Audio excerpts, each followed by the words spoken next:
सोने के खड़ुआ राजा दशरथ कुटूर कुटूर चलै कुटूर कुटूर चलियो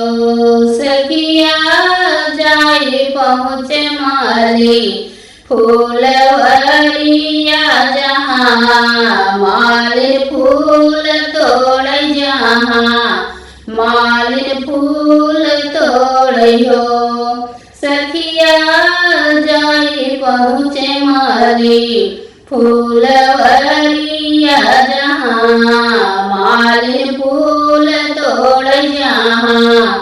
मालिन फूल तोड़ियो मालिन सबहिनी फूल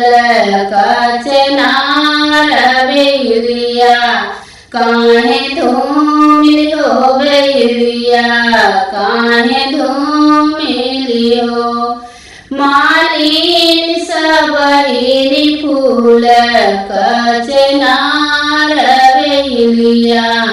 काहे धूमिलियो बेरिया काहे धूमिलियो राजा बोलियत बोला बोलहु नाही जाना हो बोलहु नाही जाने हो राजा एतनी सूरती के तोहरी रनिया कमने गुणबाजी हो कमने गुणबाजी हो राजा एतनी सूरती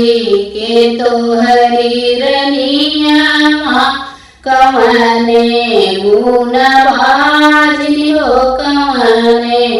गुणबाजी हो एतनी वचन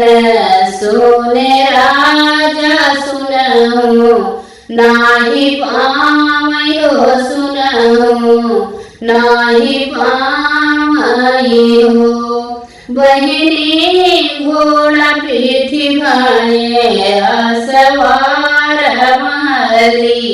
या के पहुँचनियो महली या के पहुँचनियो सखिया घोड़ा पीठी भाए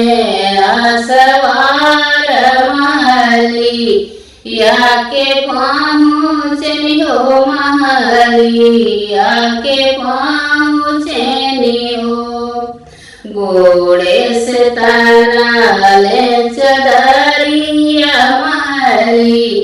या में सोइयो महली या में सोइयो भीतरा से आई रानी कवसील्यात राजा के जगाइयो राजा के जगाइयो राजा होई गए भोर बेनु सरवा काहे के नाही जाग हो काहे के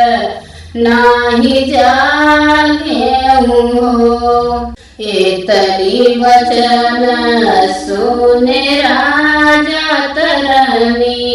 यहाँ से बोलाई तरनी यहाँ से बोलाई हो रनिया नीचे ही जाती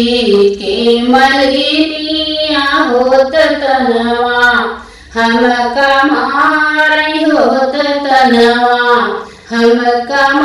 कमारई हो रनिया एतनी सुन दरी तो हरी रनिया कमने गुणबाजी हो कमने गुणबाजी हो सोने के खड़ुआ राजा दशरथ कुटूर कुटूर चलै कुटूर